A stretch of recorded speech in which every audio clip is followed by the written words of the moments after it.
trabajo. ¿Se sale, por favor? Me está golpeando, me está pegando. ¿Por qué? ¿Por qué? Ayúdenme, por favor. ¿Por qué? ¿Por qué? No, es que ¿Por qué? No, me estoy peleando. Dame la mano, no me dejen la mano. En el suelo, en el suelo, ahora. En el suelo, ahora. Al suelo. ¿Por qué? ¿Por qué? ¿Por qué? Yo no hice nada. Yo no hice nada. Ya estuvo, haz caso. No, es que Yo no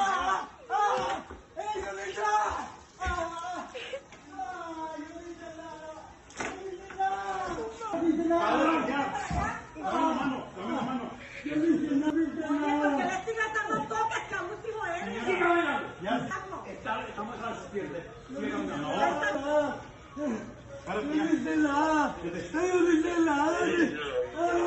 So, this video has been going around for some time, and it happened right here in my hometown in El Paso, Texas.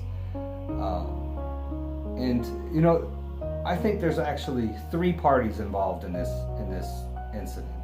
There's the Border Patrol agents, there's the immigrant, but there's also the invisible force of government at work here. And that's what I want to talk about. And what I mean by that is this invisible force of government. You know, I understand. I read the news article that explained that this guy was a smuggler. It doesn't exactly say what he was smuggling or anything, but I guess you know, the news article says he's a smuggler. But I ask you, based on his body language and his, you know, how he reacted, did he look like he was a violent criminal? I mean, like a serious danger to society?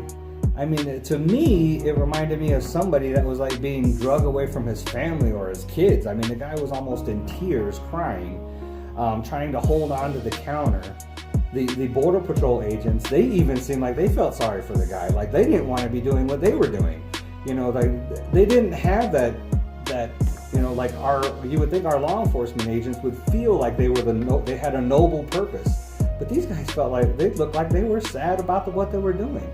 So the real aggressor in this is the government that's forcing these Border Patrol agents, that forced this whole interaction between these three people. These three children of God are forced into this aggressive action with each other because of this invisible force of government based off of this broken immigration system we have in the United States.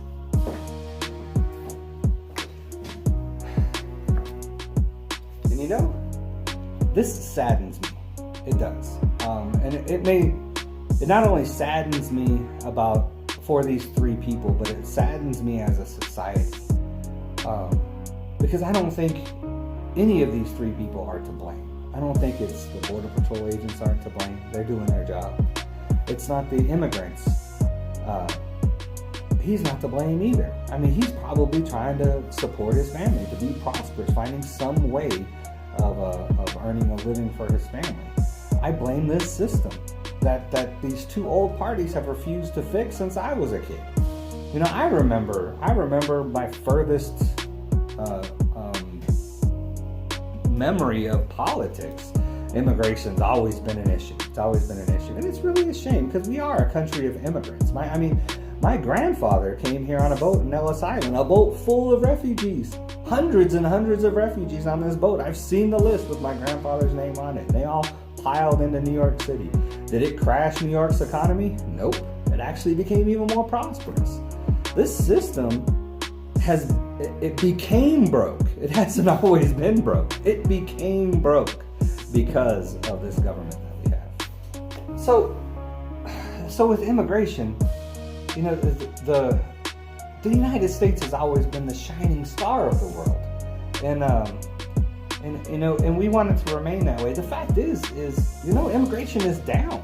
It's down right now, and that's more because I think this current administration we have has really made us look less desirable. Like the prize is a lot less desirable, you know, and we don't want that. We want America to be the shining star of the world.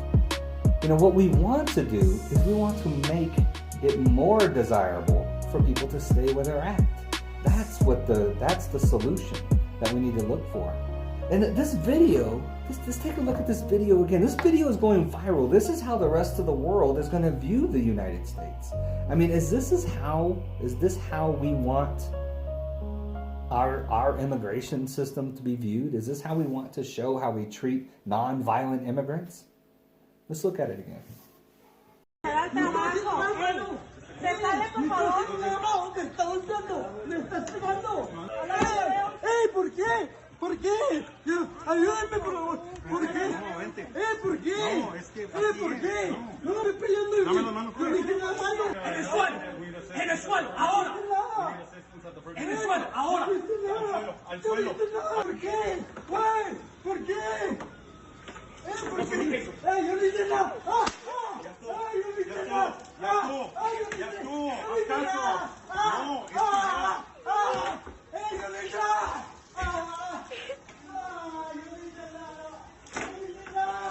Yo no hice nada. Ahora ya. Dame la mano. Dame la mano. Porque le estoy tratando toques, camusijo eres. Ya. Estamos a las piernas. Párate Yo ya. no hice nada. Yo no hice nada.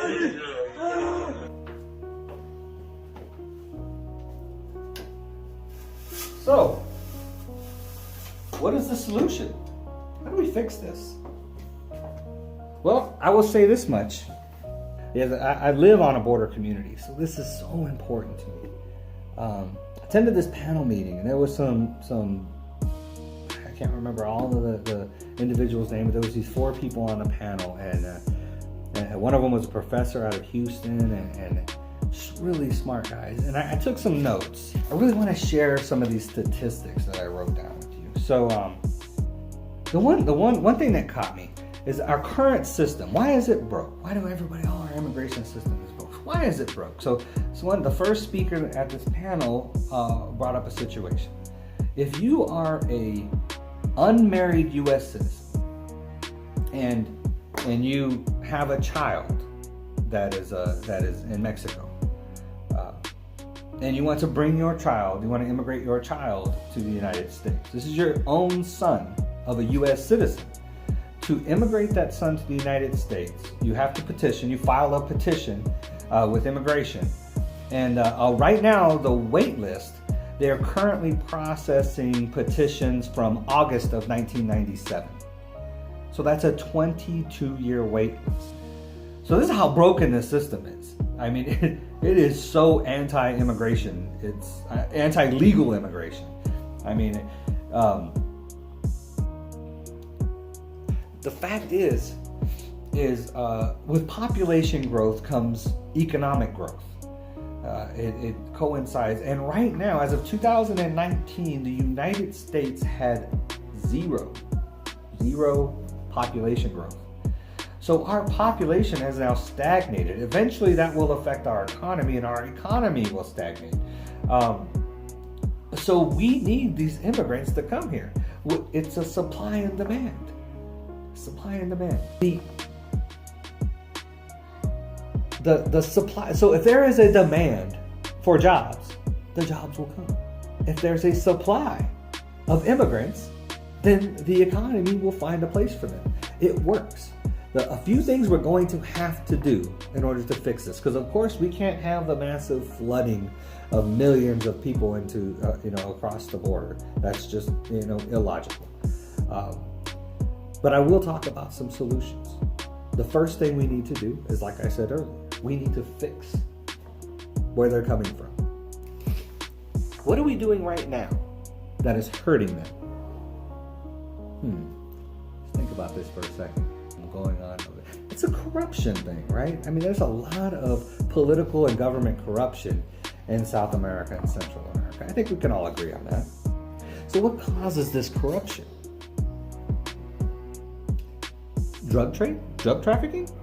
It's a big deal, right? It's a big deal. So how about if we decriminalize drugs? Let's look at that for a second as the first thing. Decriminalizing drugs.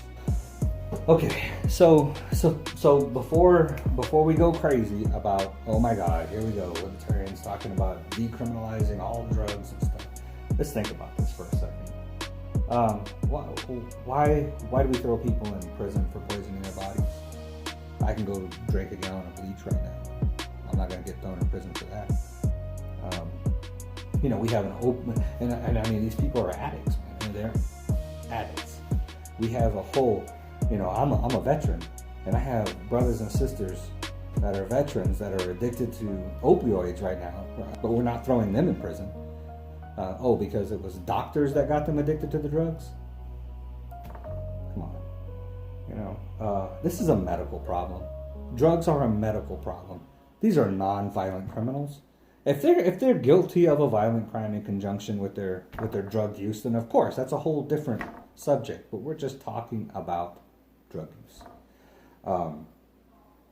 And the fact is that how does this apply to immigration?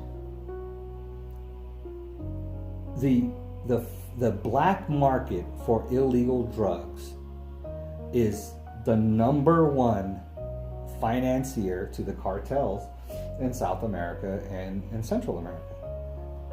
And in turn, the cartels are the feeders into the corruption of those governments. So us, as being the consumers in the United States, are funneling the finances to the cartels that will, in turn, you know, feed the corruption in those governments and damage the economy and make those countries look less prosperous. And along with that, I'll say prostitution as well. I mean, this, for one, prostitution as a criminal act is pretty ridiculous. You know, you can exchange two adults can exchange products for money.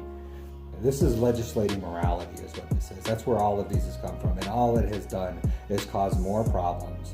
It has put innocents and minorities in prison. It has been the most damaging to the most disadvantaged and the weakest among us. So as a Christian, we're supposed to be helping those that are less fortunate. Instead, we're arresting them and throwing them in prison. I don't think this is what Christ wanted for his people. Let me get off my soapbox. So when you end that trafficking, you do a couple of things. For one, you start to limit and mitigate that corruption that is going on down there, which makes their countries, people want to stay in their homes. With that, when you don't have our law enforcement focusing on these non-violent criminals, they can really focus on the violent criminals. We can catch the ones coming across the border to do us harm, to do violence against us, or the ones that are, you know, trafficking in children and stuff like that. We can, because there'll be so many more eyes available to find these people. We also have to streamline this system. I mean, this system is broke. 22 years is ridiculous. We can do a 2-hour background check to buy a gun. It takes about 2 hours to buy a gun. To find out if somebody's a felon, to find out if they're violent, to find out if they belong to ISIS, you know, or to a cartel. You know, we can run these background checks pretty easily. So why can't we just run a background check on somebody, find out if they're violent, and if they're not, give them a visa and tell them to go to work. So we need to put restrictions on the welfare state as well. We need to, you know, most people, especially if you're migrating to another country, you want to be prosperous. You know, you want to get rich. I mean, that's what you're looking for, right? You want to get rich. You want your family to be rich. You know, you want to make a name for yourself. That's what all of us really desire, right? You know, and the immigrants aren't any different than we are. That's what they desire too. There's a lot of things that one of the speakers at that panel said this is a multilateral issue, and it is.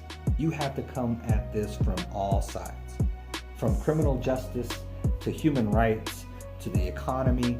There is a lot to this immigration issue, and the fact is you don't have anything. I live in a border city. This city was targeted because of our immigrants, and this is the safest city I have ever lived in my life. The kindest, most courteous people I have ever met. El Paso is a jewel. I'm telling you, if you don't believe me, please come visit. Come visit. And this is a town of immigrants. So I want as I wrap this thing up, you know, I think this video of this interaction between this Border Patrol agents and this illegal immigrant is a perfect example of the force of government, and how that force can be abused, and how everybody is hurt for it because of decisions that are made in Washington. And I really hope that I've encouraged you to open your mind a little bit, that this is not about, you don't have anything to fear. Fear is not from God. Love is from God. God says to love your neighbor. And that's our neighbors. They're my neighbors for sure. They're literally 6 miles away from me. These people are not to be feared. And this is a multilateral thing. It's not so cut and dry. It's not a matter of building a wall. Yeah, the wall works. You know, you go run into a wall, you're going to bang your head. It works. Is it going to fix our immigration problem? No, it's not. So, in closing, I just hope I opened your mind to looking at this issue a little bit differently. I'm Dave Marino, Libertarian. Thank you for watching.